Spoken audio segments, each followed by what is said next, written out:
After a nice break, we are finally back with the Replay podcast. Today's host is a lovely real estate agent here in Las Vegas, Katherine Acosta. Katherine, how are you? I'm very well. Thank you. You seem a little nervous. Is this your first podcast or like first? First real estate podcast. Yeah. So What was your other podcast? Oh my gosh. I got invited to do like some random influencers podcast like back in 2020. It was really random. How was that? It was interesting. He tried to like push like your buttons and stuff. Was it like one of those, was it a guy with a bunch of girls kind of? Yes. Who was it? Was it that one? That one. Oh, shoot. So, I mean, like going from doing that podcast to like one, like more professional, more like, polished. Yeah. Yeah. So was it the Fresh and Fit guy? Was it that guy? I don't Was he like a know. darker skinned guy? Mm-hmm. Hair combed forward kind of thing? I want to say yes. A bunch of girls, like Yes. attractive girls were on there. Yes. Trying to make them feel like they're Yes, stupid. Yes. Yeah. Yeah. My wife and I watched some of his, like, he's asking like very guided questions and he doesn't give people the No. opportunity to like answer them fully. Yeah. Yeah. And some people don't know how to like answer questions like that. Mhm. Like they get nervous or they get stuck and then he makes them feel dumb for that. But it's very common. It's natural. Yeah. And he would give us like a heads up, like, hey, I'm gonna be this way. But yeah. So I'm like, It was a good experience. Like you learned. Yeah, it was fun. Yeah. Don't get me wrong. It was like fun. I think I did it like once and that was it. Mhm. And I was like, I have nothing to do. I think it was like during COVID time-ish. Yeah. So I was like, I have nothing to do. Screw it. Let me just go on. So tell us a little bit about who Katherine is. I know you were 5 years old and you were dreaming of becoming a real estate agent, right? I was. This was my lifelong dream. No, I'm just kidding. I genuinely never thought in a million years I was going to do this profession ever. Like most people. Yeah. No, before this, like I was like so convinced, like, I went to UNLV and I went to school for communications and then I got my minor in couples and family therapy. So I was thinking of more of like social work, in that realm. I was even considering being a teacher. So when I was in high school, I did like the teacher ed program. So I did that. And even when I studied abroad in Italy, I took like teaching classes and stuff. So that's what I was thinking about. And then like one day, like an opportunity arose and like someone invited me to work for them. And I was like, hey, like it's super easy. You'll just open some doors and make a couple $1,000s. And I was like, a couple $1,000? Like, I'm in. Yes, please. Yeah. Yeah, literally. So then like I started doing like the real estate school. I graduated UNLV 2019, May 2019. Mm-hmm. And then like summertime of 2020, that's when I went to school for like the real estate stuff. Summertime of 2020. So right before. No, it was like right after the COVID. So what had happened is I was, the pandemic happened. I lost my job because I was working at the casino as a hostess at the time.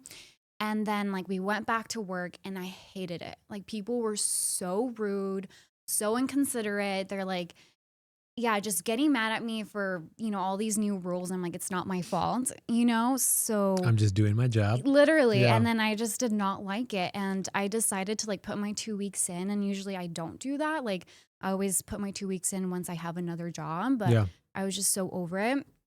And once I did that, like I quickly met, the team that I joined and they offered me a job to work with them. And so they're like, but you have to get your real estate license. Of course. So then I did that and pretty much I got my license December of 2020. But I officially started real estate. December of 2020. Okay.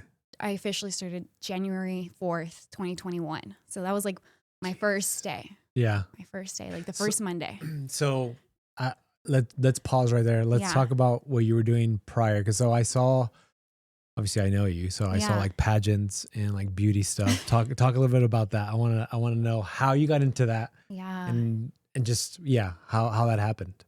I have to honestly give the thanks to my mom. It was my mom who like kind of encouraged me and pushed me. Yeah. There was like this one pageant that like if you won, you get all your quinceañera paid for. Jeez, and so okay. I really wanted nice. Yeah, so I mean nice Good for them incentive. too. Yeah. Yeah, because I really wanted a quinceañera. And my mom was like, you should try, like who knows, like you can get it for free and like, it'd be such a a great thing. And I was like, yeah, but it's a pageant. Like I have to do the pageant. And so I ended up doing it. Yeah. And that first pageant, I got second place. Okay. And I'd never done anything like it in my entire life. So, you know, I was kind of shocked. I was very shocked in my placement and everything. But after that, I was really hooked. Mm-hmm. I think because honestly, pageantry is so much more than like walking on stage and just looking pretty. Yeah. I think the hardest thing is just like the complexity of like, you know, there's interview questions off stage, interview questions on stage. You know, there's so much prep beforehand, everything leading up to it. And so I think also too, the adrenaline, the not knowing who's going to win. Is it you? Is it someone else? I think there were so many layers to it, but I ended up like going for more, and I did a couple more pageants. And I won a couple. That's awesome. A couple pageants. Yeah. I'm like, the highest title I got was Miss Teen US Latina. So that's wow. Okay. So I ended up winning a national pageant in Oklahoma City. Okay. So yeah. I've seen movies where like the pageant girls are like cutthroat, and I used to date a pageant girl. Yeah. And she said that some of the girls are really mean. Yes. Talk to me about that. You know what surprised me though? It's mainly the moms. The moms. Because I mainly competed as a teen. Okay. I only did one pageant as a miss, which now I can't believe I did it 2022. So now it's technically about to be 2 years ago. Jeez, okay. So that was like my first pageant as a miss and the only one I've done. But so when I competed as a teen, it wasn't like the girls who were mean, it was the moms. Like they would say some wild shit? The moms would be so mean. She's like, ella está gorda. No way. I'm not even kidding. Guys, for those of you that don't know Spanish, that means that the mom would say that they're fat. Yeah. It was really mean. Like it was the moms. Like, porque ganó, like, ni está tan bonita, you know, she's not even that pretty. She would, like, the moms. Yeah. Like, say some mean shit. Some mean stuff. So I think it wasn't, and it was never like the girls that would say anything. It was the mom. So for me, I think that was the big thing that like really shook me, because I'm like, you're a grown woman. Yeah. Why are you saying this about a young lady? Putting them down. Yeah. Yeah. You're supposed to be encouraging them. I know maybe your daughter, like, of course, everyone in their eyes, their daughter's ugly. Yeah. No. No, in everyone's eyes, like their daughters are like the most beautiful person in the whole wide world. Yeah. But I mean, pageants are subjective, you know? That's true. Yes. Yeah. So what do they rate you guys in pageants? You know, I got the opportunity to be a judge, like a guest judge for one of them for a teen pageant, like I want to say last year. It's a lot harder than like, it's not just the looks. No. A lot of it too is like how you stand out. Cause I judged a teen pageant, and it was so hard because there's so many girls, and it's true. Like you kind of really have to stand out. So in terms of like your interview, like you just have to like pop, like, because there's so many girls. With like your confidence and how you answer the question. Yes. And like eye contact and all that stuff. Absolutely. Because it's so easy for them to like look down and go. Be bashful, be shy. Yeah. Yeah. And so what the girls that would stand out to me is when they're looking at me, when they're very eloquent in their responses or very smart and witty. That's what like really stood out to me. And that's what like, I'm like, oh, I remember her. Yep. And so that's how now, like being on that perspective, it made me realize like, oh wow, like there's many layers into just being pretty, because there were many pretty girls, but they just didn't have this Some spark. of them just didn't, like you said, the spark or like the confidence. And so I used to be a stylist, like a wardrobe stylist. Yeah. And you'd be surprised at how many of the models were so insecure. Like these girls were like beautiful, like really, really good looking, and like like they were models, right? But in having conversations with them, like they would talk about themselves in such like a negative light. I'm like, do you know, like you're like in the top 5% or 1%, whatever that percentage is, but you're in like the top of like looks, right? Like you don't have anything to be insecure about because you're a good looking human. Yeah.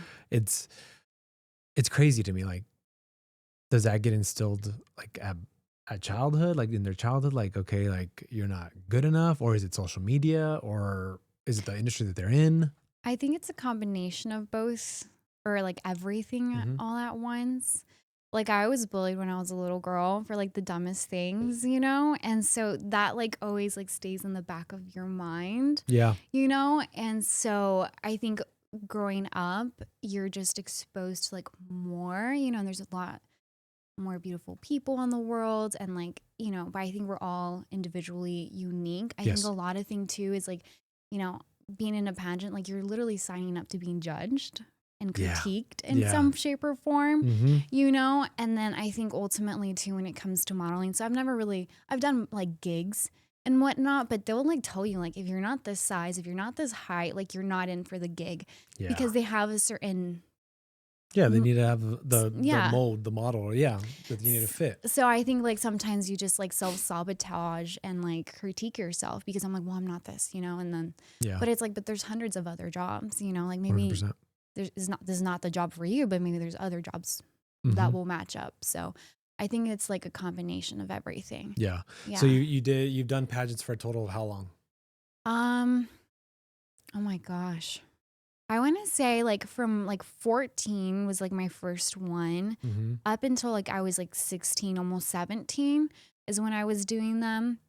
And then I took a break because I was like in high school and like trying to, you know, live life. Yeah. And trying to focus on like my education.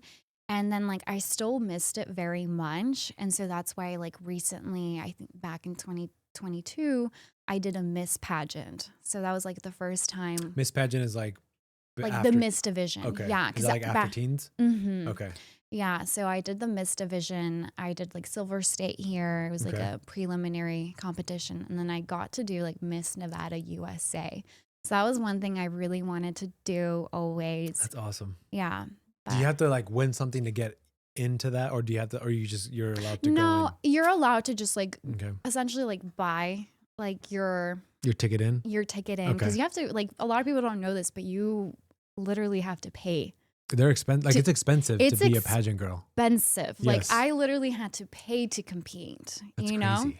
Then the dresses, right? And makeup, hair. Yeah. Like all that you stuff. spend upwards of like thousands of dollars. Yeah. Like, I know that for sure. Yes. Yeah. Like this one was like next level. Like Miss USA, like pageantry is like next level. So you're like, I'd never gotten a spray tan. So I got spray tan. I got like the works, everything, nails, eyelashes, hair. Yes. Everything. And so, and that like, and I was trying to cut corners, you know? So like I didn't go full on that I should have, but yeah, it's an expensive hobby. Let's just say that. Okay. So then you've done pageants. You went to school. Yeah.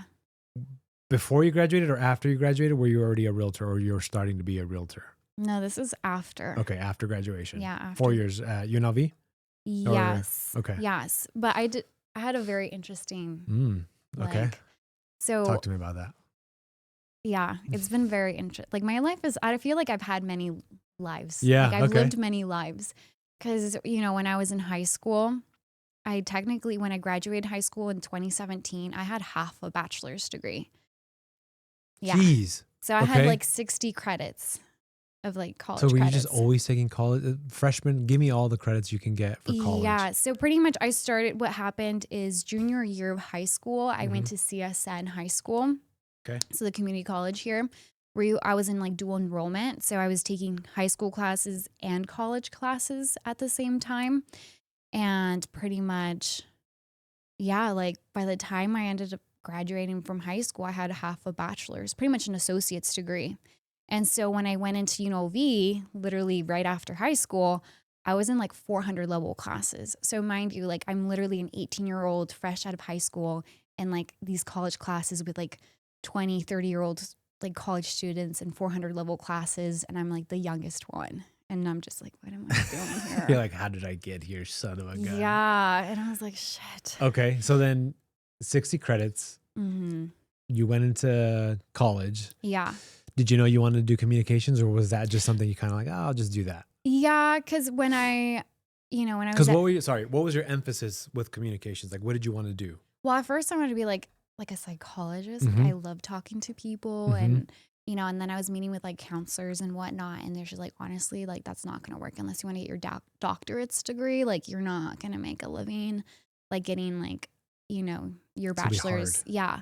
And so I was like, okay, just like maybe do something more broader. And then like I started taking like Comm 101, Comm 102, and I was like, okay, I like this. So I liked the communication classes that I was taking at CSN. And so when I went into UNLV, I just kept going. And then I was like, okay, I really do enjoy my classes. Like I really did enjoy my degree. Like I went into class like excited every day. Cause a lot of it too was mainly my main focus was interpersonal communication. So like, that's why like, my minor in couples and family therapy. So a lot of like just talking to people versus like mass media. Like that's not your thing. No, I mean, it wasn't my focus. Yeah. And so I think I didn't really know what I wanted to do, be quite honest. And I realized this, like, how does an 18-year-old know what they want to do? Yeah, that's like, my thing. Like, how? You don't. I didn't know, but, I went with it. So that's why my time at UNLV was very short because I graduated from UNLV 2019. 2 years. Yeah. 17. Yeah. Wow. Yeah. And then I was technically at UNLV only for 3 semesters because I studied abroad for one of them. How was that? God, it's the best time of my entire life. If I could go back right now, like literally take all my money, everything. I would do it in a heartbeat to live. Yeah, I was like the most carefree, the most like. So, how old were you when you went to Italy? Italy, right? Yeah. Yeah. Yeah. I turned 20 when I was over there. So I left, 20. I was 19 and like in October. Were you single at this time or were you with your boyfriend? I was. No, I was single. Okay. So that's why I was so no, but I mean, it was fun because I just didn't have anyone to. You didn't have any worries or anything like that? No, like no one to get back to or text or, you know what I mean? Like it was just me. I was your just time. Worried about me. Like, what am I going to eat? Where am I going to go this weekend? So where did you land into or where did you go in Italy? Reggio Emilia. Yeah. For those people that don't know where. That's northern Italy, close to Milan, like 45 minutes. Also to like close to Bologna. Yeah. Did you experience a lot of football, soccer? Yes. Actually, I like did a solo trip to Spain and I went to a soccer game by myself. How was that? What game did you go to? Well, I went to Malga. So it was like the soccer team there from Malga. Yeah. And I don't know who else, but I just like, you know what, screw it. Like they were like super cheap. I got like nosebleeds for like 20 euros. And that's it? Yeah. How was that experience? Was it crazy? Fans wild? Oh my gosh. You know, one thing that I really remember is seeing like these little kids in front of me going crazy, like crazy. They would like get mad and like, and I just like loved how fanatic they were. And they were literally little kids, like less than 10 years old. Yeah. Yeah. So I thought that was like really cute. Yeah. So your first soccer game was in Spain. Yeah. Nothing in it, no Italian soccer games? No, I didn't get a chance to. No. And how long were you in Italy for? 4 months. What did you study there? I just continued like my communication classes with some like electives. I took like I think communication between the sexes. Now it's like 6 years ago since I went. So I'm like, I mean, I took like quite a bit. Yeah. I did also do. I learned about like the Reggio approach, like Montessori. Yeah. Since like originated over there, so that was really cool. I went to like an actual preschool with little Italian babies. And That's awesome. It was really awesome. Yeah. Is their way of life, would you say, a lot better than ours? Like as far as yeah. I think like over there, like I was just more relaxed, like less worried. Like it was just more go with the flow, enjoy. Like stores would legit close in the middle of the day to take their break, to take their siesta. Yeah. Yeah. And so it was just like, like a very carefree way of living. It reminded me a lot of Mexico. Yeah. Yeah. And like I would see like, old people riding their bikes and a lot of walking around everywhere. Yeah. Yeah. So I have a couple friends that are in Italy right now, actually working. They're teachers. Nice. And they say that the way of life is completely different than here. Like everybody like buys their groceries usually daily, like the day of. They cook it the day of. They walk everywhere. Yeah. They take more breaks. School isn't like as long as it is here. Yeah. Just overall, it's like the food is actually like a lot healthier because they don't like allow a lot of the nasty preservatives and all that crap. Yeah, no, I would buy like sweet like cereal to try it, right? Like I think I bought like, well, I don't know what it was. I bought a cereal, but I I like poured it and I tried it and I was like, this tastes nothing like the one in the US. Like it is way less sugary in the like here versus the US. So no, for sure. Like Night they're and day. night and day. So 4 months there, what was the most exciting thing that happened to you while you were there? I would say like the friendships that I made were actually like I made like really good friends with 3 girls that they're coming to Vegas. Italians? No, so they were like a part of the program. Okay. So they were from all over the US that like studied there at the same time. Okay, nice. So like they're American students but studying in Italy. Okay. So they're coming next month in April. And I think that was like the best thing because like that shared experience, it like really felt like what is it called, the movie, like the Sisterhood of the Traveling Pants or something like that. Yeah. It really felt that way. We just did like the most randomest, funnest things. Like we would just go and get gelato and just sit in like I forgot what they're called, but they're like plazas. Yeah. You know? Yeah. I'm trying to think of the name. I know what the name is. Yeah. Like I don't know what it's called. It's like a place where they gather, right? Mm-hmm. Oh my God. I know that's been ticking me off, but we would just like, like get some gelato, sit there and just like do the most randomest things ever. And it was just such a great time. Now I have to find that. Hold on. Yeah, find it. The piazza. The piazza. Yeah. Yeah. The piazza. Yes. So my friend was telling me, and you could tell me if this is also true, where they'll get like in the middle, the kids are playing and hanging out, like from all the tables, like they're all just hanging out in the middle. And then on the outside, the adults are like having dinner and the kids will come and eat and then go back and play. Yeah. And they're just all hanging out like that in the piazza. Yeah. Yeah, it's true. That sounds fun. Yeah. So we would just go out and just like, I think it was like having those like friendships that like came to the US and have lasted since was probably like one of the best things that happened. That's awesome. So 4 months there, you come back, then you graduate at 2019, you said, right? Yeah. So I got back and I had my last semester at UNLV. Okay. And then I graduated. And then what did you do right after? At the time I was like working. I was a host at Red Rock. Okay. At a restaurant. And then I would literally had 2 jobs. So I would go across the street and work. I would first start my day at BJ's. And I love BJ's. Yeah. So I would first start my day at BJ's and then go across the street for my second shift at Red Rock at Hearthstone. They've now closed since then. Yeah. But I was doing that. So after graduation, I'm not going to lie, I went to like deep depression because I was so confused.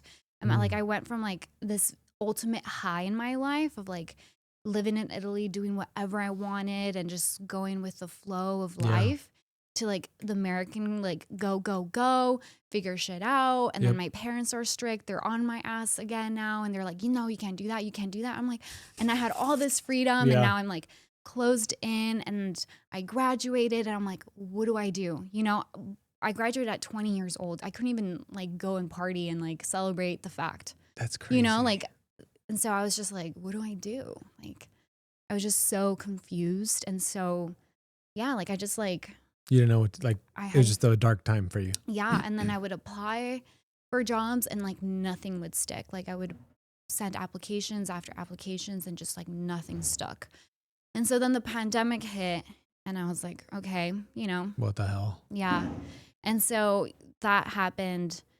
And then when we went back, I was just like, okay, let me start my host job again. And things didn't get better. And I was like, if it's one thing I know, I don't want to do this forever. Yeah. So I just decided to just put my 2 weeks in and quit. And then comes real estate. So now let's fast forward. We know how you got into real estate through a friend, gave you an opportunity.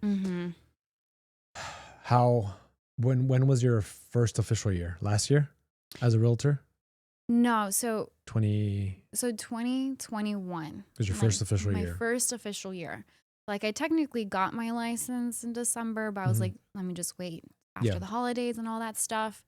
So then like the very first Monday of 2021, I go into the office. I'm like, okay, like I'm ready, you know, like I took my backpack. I still have my backpack. I don't have like a work bag.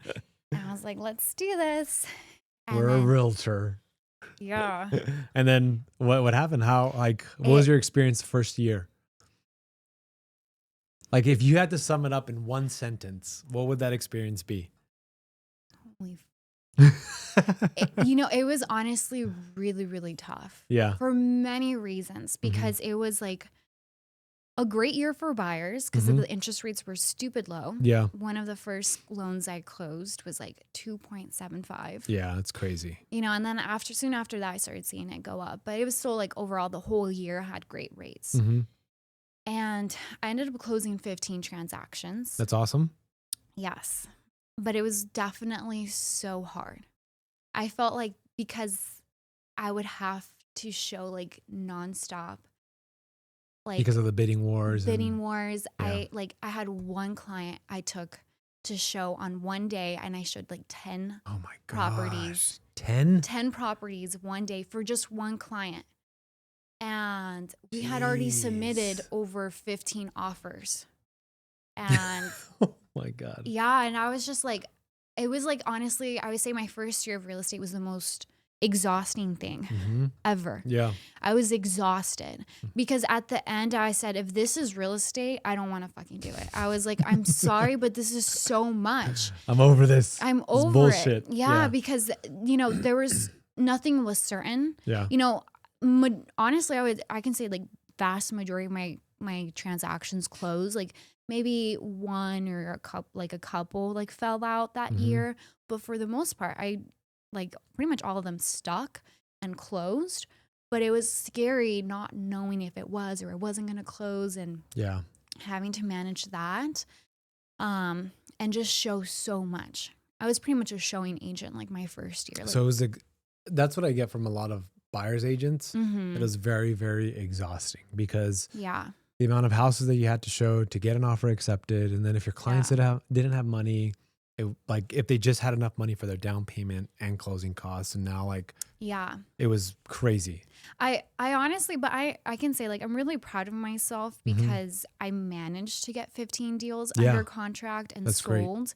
And I had to be very strategic in doing that. Like there is many ways that I just had to like, what can we offer if my clients can't offer more cash? Yeah. And I would just try my hardest to get we can close quicker. We can, waive this fee or whatever. All these things, right? Yeah. Like, oh, we'll pay the HOA resale packet. Like just like the most randomest things. And like, I think also too, just being on top of the agent's ass. Like, and I like crafted, I think, a really great like offer template that like a lot of agents give me like credit. Yeah. And they're like, oh my God, like I like this. Yeah. And like they call me back because it has like a little bit of humor in it. And it's like, and so like just finding ways to stand out, even if we're not the best offer, so they can remember us. And if something were to fall out, they come and reach back out to me.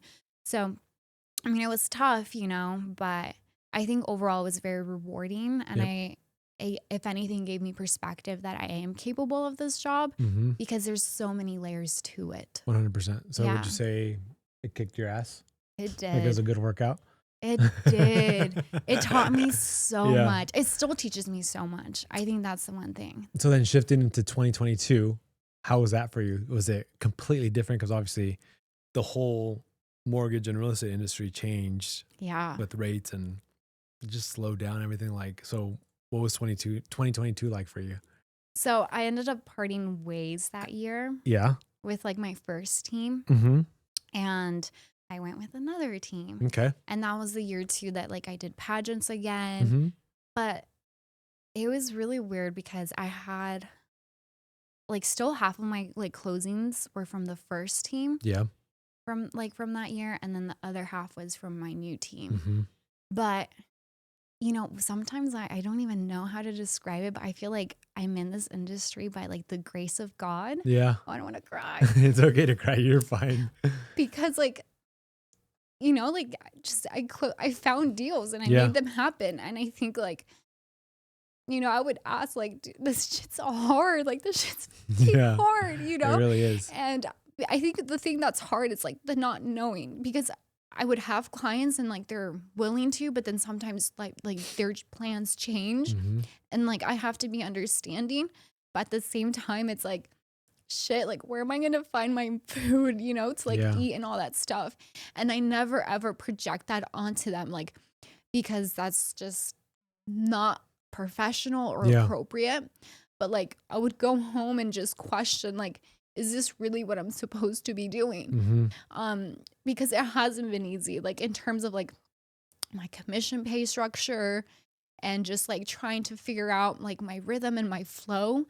But I don't know, like it's crazy because even like 2022, I ended up closing 12 transactions, you know, and like it was supposed to be a bad year, or like a worse year. Yeah. You know, I still didn't make as much money as I would have hoped, but I definitely made a little bit more than my first year. You pushed through. I pushed through. And so I was like, okay.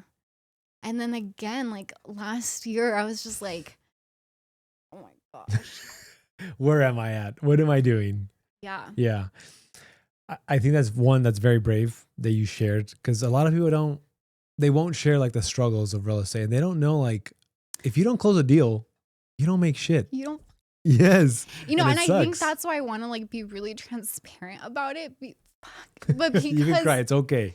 But because like, I think when you go on social media, like it's so easy to get like, I don't know, just discouraged, you know, because you see like people closing all this stuff, or you see like, I hate like drop shipping, and like I made $100,000 this month, like just stupid shit, you know. Yeah. But I think one thing that I've learned truly from like being a real estate agent, like doing like entrepreneurship, is like true success takes time.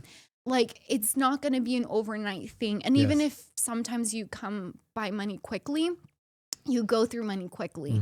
If you know, so I think my journey has been hard and long and difficult because I'm here for a purpose, you know, like, and I do my job with like a lot of heart and like sincerity to help that individual find like, you know, their real estate needs. I don't do it to make money because clearly I hadn't been making any fucking money. It took me like it took me 3 entire years, like 3 full years to finally hit my goal.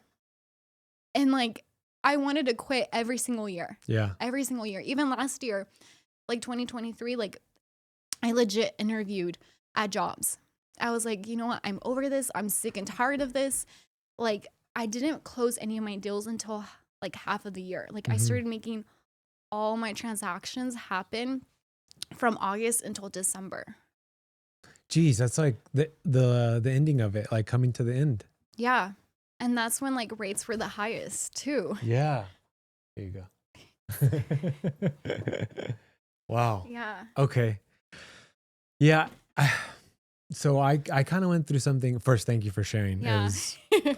I genuinely appreciated it. Thank you so much. I know that you don't like, I mean, you don't want to show like vulnerability, but I think it's important because it's not easy. Like what we do is hard. It's so hard. And like having a family rely on you, and like having, you know, I have kids, right? So it's like, sometimes I get in my head, and just the other day I was talking to my wife, and I was like, I was on social media, and I felt like, for the first time, I kind of felt jealousy of other people. And I told her, and I was like, man, last night was I told her in the morning, I was like, last night was the first time that I felt envious of somebody because of what they have. And I wanted to be in their place, and I wanted to have what they had. And my wife is like the most humble, down to earth human you'll ever meet. Yeah. And she's like, babe, look at your family. Look at our house.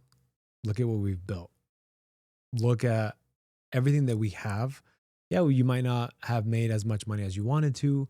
You might not have the exotic car that you want to, or whatever, right? Because she gets on me for that. But you have a beautiful family. We have clothes. We have a roof over our head. We live nice. So she kind of brought me back down. But I feel like it's so hard to get caught up with social media and that whole like, oh man, this person's closing 5 deals this month and I'm only closing 2 or 3. But you have to remember, like, there's somebody else looking at you like that. Yeah. Like, oh my God, this person's closing one deal. I haven't even closed one this month, I right? So know. that's one thing that I hate about social media is that Mm-hmm. it's so easy to compare yourself to other people that your journey might be here starting and they're over here already. So you Yeah. want to compare yourself to like, they might be 4 or 5 years ahead of you. Yeah. And it's just everybody is on their own race, right? And 1000%. it's important to keep that in mind. But thank you for sharing. Yeah. So now, okay, 2023, your best year. Yeah. Congratulations. Thanks. That's awesome. If we had like a little thing like, yeah. Yay. So 2023, and then you just did a new switch, right? Yeah. Okay. So Yeah. Made their switch. that's fine. That's totally fine. So walk me through like, why do you think people switch companies, or why do you think people go to new teams, or like what's the thought process? Why do you think? Yeah. I mean, to be quite honest, in my personal opinion, when I like was considering switching teams for a third time, at this point, last year I realized I have what it takes. Because pretty much I was alone for pretty much my whole real estate career. I was on a team, but not really. Yeah. I was kind of doing my own thing. Yeah. And so I knew that I could do it. But I recognize that I have so much yet to learn, to grow as an individual. And I think it's like putting ego aside that like, yeah, maybe I could do it on my own, right? And maybe I can make a little bit more on my own. But I value knowledge. And I think in this industry, every single transaction that I've had, every single one, comes with its own set of obstacles, its own set of circumstances that I'm constantly having to learn, to adapt, to ask questions, because I don't know it all. I mean, I know quite a bit, but I don't know everything. And so my thing this time coming around is like, I want to be more particular in my next step because I want this to be more long-term, more than anything. And I took it very seriously. And I was like, let me do my due diligence on my end to make sure that I'm going to be partnered up with someone that I trust and that I see value in, right? Because obviously they're getting a part of my commission. Yeah. And I don't mind that. I mean, I've had that my whole time. But it's like, if I don't see any value being returned to me, then I'm like, then what's the point of me paying you when you're not giving me any form of value or, you know? Would you find it like equal to like paying a trainer or a coach? And when you're like, let's say you're working out, right? Yeah. And you're with a coach for a year and you're paying this guy, but you don't see results. You don't see growth. You're following his diet. Yep. Would you kind of, is that how it is with the coach, like with the team? It's like, hey, look, I need value from you. I need to grow. I don't want to just do 15 deals again because I did that with the last team, right? Yeah. So I want to do 20, 25. How are you going to show me to grow? Like, is that what it is? Yes. Okay. Yeah. I think also too, like having the support, you know, because like when I go on trips or, you know, like there's no time off on this job. You're working on the clock. Even when like last year I went to Cancun and I legit wrote an offer in the hotel room and like I got it accepted, but I was just like legit working, you know, like it just doesn't stop, you know? So it's just having that support that if and when my clients need me and I'm not there, I have someone to kind of fall back on and ask for like, hey, can you guys help me show them and things like that. So I do find value in a real estate team. I think also too coming from like a culture that like a collectivistic culture, right? Being Mexican, community's big. Yeah. And huge. I think there's many benefits in like creating a community that you can like fall back on because I could do it on my own, but like I feel like I'd be more stressed, more like overwhelmed and and you don't have the support also. Yeah. It's kind of like that on the mortgage side where you can do it all yourself, but that you're going to be capped out at how much you can do, right? So you're only one person, but if you leverage other people's talents and other people's abilities, it's a lot easier for you to grow. And when I first got into this industry, I told people I just want to be the face of the company, meaning I want to talk to the clients. I want to have the loan consultation with them. And then I want to have my team take care of everything else, right? I want them to worry about the pre-approvals, making sure that they fit within the guidelines and all this stuff. And my first company that I was at would tell me like, well, that's not really how that works. But I was in a coaching group. In my coaching group, all the successful loan officers and branch managers, they all were part of a team, and they all had a team that was helping them grow, because that's the only real way that you can grow is with a team. Yeah. I feel like a lot of people don't understand like the value of a team. Yes. And how much it can help you like catapult to the next level. 100%. I saw like, I think there's a saying, something along the lines like go by yourself, you'll go fast, but go as a team and you go far. Yeah. You I know? love that. And so I'm like, I want to go far. Yeah. I want to go fast. I want to go far. And so I think that was like how I view it and approached it. And I like, cause I'm like, I could do it on my own, but it's just, there's so many layers to it, you know? And like, sometimes like I don't know everything. And like, I need to like have like people who I trust and who have, I guess, some interest in me, right? Yeah. Yeah. And that they're going to want me to genuinely succeed. And so they're, you know, cause there's a lot of envy and like this like weird energies. Like they're happy for you, but like deep down, they're like, nah. Like they're preying on your downfall. Son of a gun, get the hell out of here. Yeah. And so I'm just like, I want to be around people who genuinely want to see me succeed. And I think that's one thing that I wanted was like, I craved was like this leader that like saw the potential in me, harnessed it, and like we fucking made something out of it. You know what I mean? Like, cause I feel like I still have so much yet to like do, and I'm not even like scratching the surface. Yeah. And I'm like, I need to like get my shit together sometimes. And I'm just like, I don't know, like go ham and go crazy. Cause I know there's so much I can still do. And I'm working on it. I know. Work in progress. I know the team that you're on, and they speak very, very highly of you. And they're very happy that you're on their team. Yeah. So, I'm happy to be on their team. What are your goals for this year? I want to double my last year. Double, okay. Yeah. So 25, 24, 20? 24. 24. Yeah. Okay. That's doable. Yeah. I'm like. Easily. I feel like I can do it. I think I'm about to close like 6. And we're in March. Motherfucker. And I'm like, oh my God, I can do this. That's awesome. Yeah. That's awesome. So I'm like, so. That's exciting. Okay. So 24, and you already have 6 closing soon. About to close 6. Before we leave, where do you get your leads from? Sphere, people you know, social media, a little bit of everything? Mainly Sphere and social media. Okay. So that's what like I had to like really overcome was I was like feeling like I had imposter syndrome. It's like, I'm not a real agent. I don't cold call. I don't door knock. I don't prospect. But why am I getting the business? Yeah. But I'm just like, I have to embrace it. Like, I'm just grateful. I thank God every day. I'm like, thank you, God, for making me this person. And, you know, but I'm like, it's genuinely just like my sphere and my like social media. And I know I not only post is stories. I'm like, I need to post like things on my feed, which I'm going to work on. We'll work on that. Yes. But it's crazy. And like, that's pretty much how I've gotten my business. And then right now what's starting to happen is like my past clients are starting to refer me. That's awesome. Yeah. So it's like starting to happen. And yeah.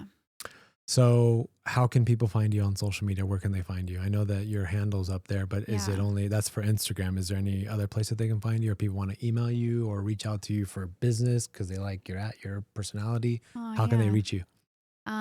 You can call me. Call me at 702-575-8737. No spams. Please, no spams, guys.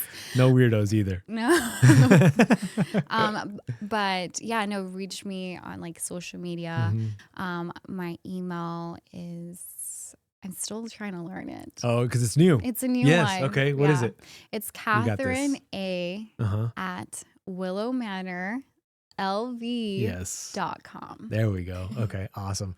Katherine, thank you so much. Thank you for being so vulnerable, sharing the good, the bad, the ugly. I know. I appreciate your time. I know that you're crazy busy, so thank you so much. Thank you for having me, Ivan. Yes. Let's have a successful year. Let's fucking do it. Yes. That was great. Yay. You did good. Yeah, I hope so.